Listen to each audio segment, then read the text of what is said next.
Hey guys, welcome back to We Watch a Movie. I am Mike, and this is 5 mysterious horror movies that are coming out this year. You know, some of these movies, they're not sequels, they're not remakes, they're not parts of franchises or whatever, and it feels like they can get lost in the weeds sometime, but they're just mysterious as shit, which is why it's called 5 Mysterious Movies. I'm gonna shut the up now and get into the video. Number 1, and it's the one you probably expected to be on this list, it's Longlegs. Those who know about this movie are super pumped about this movie, and that's because it stars Nicolas Cage as a serial killer. Sure, we saw him play Castor Troy and Face Off and whatnot, but this looks to be demented and twisted and a slow burn up like Insomnia type of, with even more of a horror twist to it possibly. So the movie's going to be directed by Oz Perkins, who's Psycho, Anthony Perkins' son. He directed The Black Coat's Daughter, which was a super slow burn movie that some people didn't get. I absolutely love that movie. It was scary. It had the intent to be scary, which is so rare these days. And even though it took a while to get going, it was good. He also did Gretel and Hansel, or whatever the hell the name that was. Hansel. That Hansel's so hot right now. And it stars opposite of him, Micah Monroe, who plays the detective who's trying to chase him down. The trailers that were released were super well done. They were super creepy and had this Zodiac 7-ish type of feel to them. They didn't give away much, and there were just these little snippets of just fucked up true crime looking stuff happening. And you never see Nicolas Cage in any of the trailers, which is a bold strategy, Cotton. It shows all these Zodiac markings like the 9 gates of hell, or the 9 circles of hell that she's going through. The IMDb synopsis is the FBI agent Lee Harker is assigned to an unsolved serial killer case that takes unexpected turns, revealing evidence of the occult. Harker discovers a personal connection to the killer and must stop him before he strikes again. So at the end of the trailer, you hear him doing like some version of Crazy Cage, and it's just listen to it.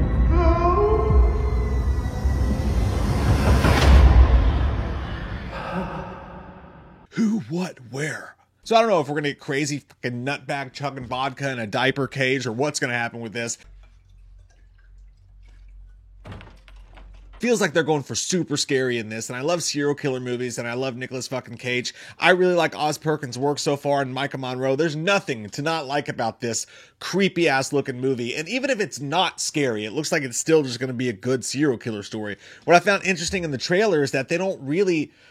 You see the one shot that may be him putting the axe in someone's back, like so many ex-wives have, and it's got that weird winter, like, true crime fucking, like, this murder actually happened in my hometown kind of vibe to it, which I really love. Next up, M. Night Shyamalan's new horror movie called Trap. It's a total mystery. All we know is that he said it's very unusual. It's, even for him, it's a very unusual project, and it takes place during a concert. The best part about all this is perhaps the fact that Josh Hartnett is going to be the lead in the movie. Always love to see Josh Hartnett and shit. It is guaranteed to jack you up. He was awesome in Oppenheimer. It was great to see him. I saw him in a movie called Most Wanted that came out straight to VOD or whatever a few months or years back, and it absolutely kicked ass, and nobody talked about it. He was really good in the movie, but he's always been an interesting actor, but now I think he's an interesting actor that's also extremely talented and seasoned and really picks his roles well. So it's going to be super exciting to see Josh Hartnett back in the horror genre for sure. This will also be the first time we see M. Night's daughter in a movie, I believe, Salika Shyamalan, who also is directing her own movie that almost made this list as well, called The Watchers, that's coming out this year. That's a total mystery. So super pumped to see what goes on there. In the setting of a concert, M. Night Shyamalan, Josh Hartnett, this is all sounding like right in my fucking wheelbarrow, man. Pretty excited for this movie. Next up, I know you fucking sickos are going to be excited for this one, In a Violent Nature. This movie has shown at film festivals that none of us were fucking invited to, clearly, but this is a slasher movie where they've released this trailer, and it's such a great trailer. By the way, these movies, the reason they're mysterious, and the reason we're talking about them, and the reason people are excited for them is because it's the anti-Blumhouse Universal trailer. The trailers and the marketing don't show dick all. It's all about the mystery with horror movies, you know, what we don't know. Does Michael Myers wear underwear? Could it be a thong? Could it be something cool I haven't even heard of yet? But it's beautiful. It's just this trailer that's just pretty much silent. You just hear the sounds of the woods, and it looks like a straight up Friday the 13th ripoff, right? You got all Baghead standing on a dock just playing with his dinghy, playing with these chains. There's a dead body that floats out of the water, but the ambiance of it all, it's just cool and it's awesome. And then these reviews pop up, and it was so smart the way they did this. Hilariously brutal, kill of the year, ridiculously gruesome. And the kicker of this movie is that it takes place mostly from the viewpoint and the point of view of the actual slasher itself. So, and the way I get, the guy referenced Gus Van Sant movies like Last Days and things like that. The vibe I get is that it's going to be extremely quiet. It's going to be, hella, quit Quit fucking snoring while I'm making videos, you turd box. The vibe I get from it, it's going to be an extremely slow burn, quiet, sometimes bit of a slag to get through type of movie, but that just jumps in your face with violence when the violence actually does happen. It's going to be a neat little experiment to check out for sure, and I'm really excited for it. It needs some fresh blood, I feel like this in the slasher genre, so it'll be cool to see what goes on with that. And it looks like it's going to be fucking beautiful.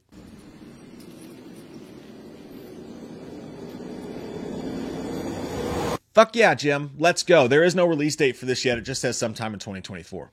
Number 4, Late Night with the Devil. David Dastmalchian, a dude who just, you have to really be impressed with, like his path and what he's done. He's been in some really great roles that people have not seen, like our buddy Mike P. Nelson's The Domestics. He had this wild and crazy role in that was just unhinged and really cool, and sort of has a crazy cageist element to himself.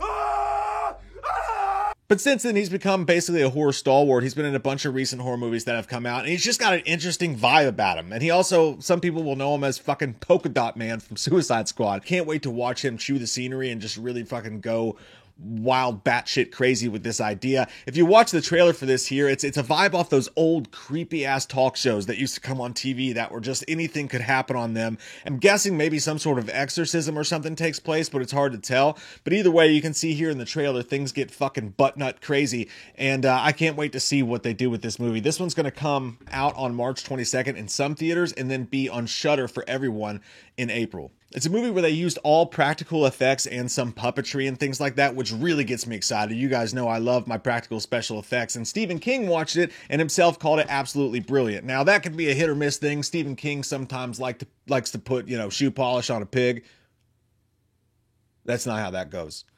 Stephen King sometimes likes to put lipstick on a pig and fuck it. No, he doesn't fuck pigs. Stephen King fucks pigs.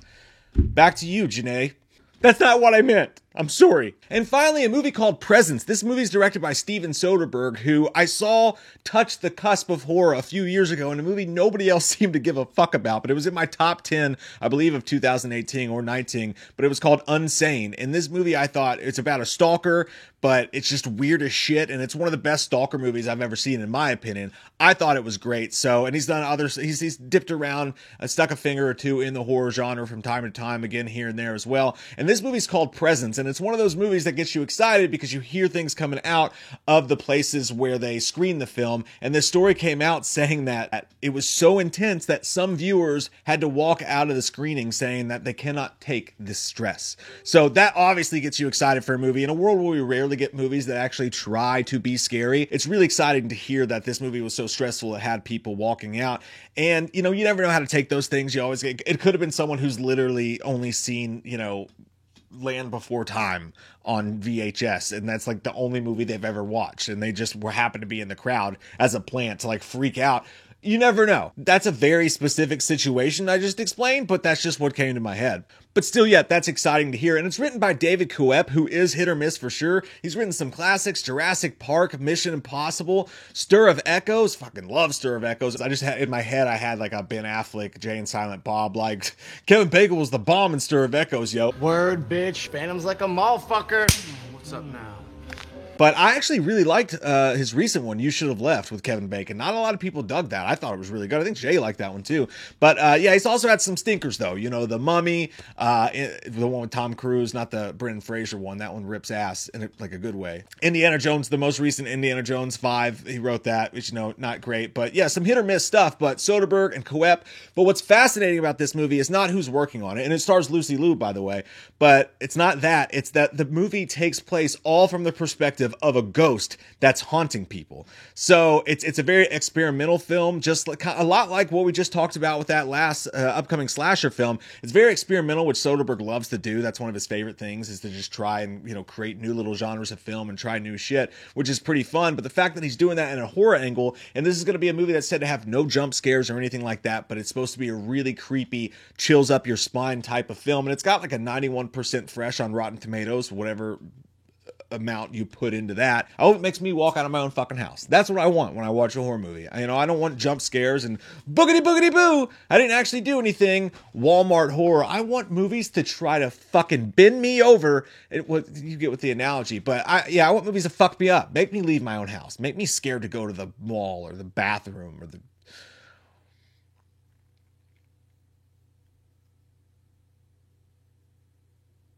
doctor. I'm already scared of the doctor. Make me scared of shit. Make me your bitch, Steve. That's what I want. That sounded weird. But yeah, so guys, that is 5 movies that are coming out, mysterious movies that are coming out in 2024 to look forward to and talk about. Let me know what you guys think about these, any others that you're thinking about that you're really excited to watch. And if you like this video and you want more horror news and information, Good Time Danny's on the live streams and whatever, be sure to click the bell and subscribe so that you don't forget about us, because YouTube will bury us. They will bury our face in their crotches.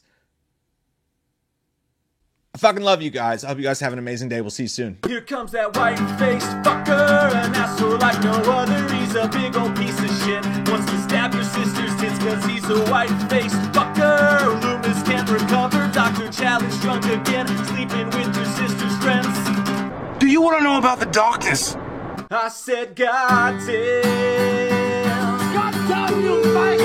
Halloween never ends, suck my fucking dick, and I don't really care what Blumhouse fucking says. Put him in a box, but suck a fucking cock.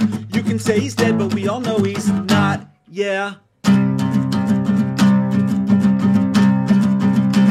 So let's go trick-or-treating, let's go fucking drinking, let's all go rent Pumpkinhead on VHS.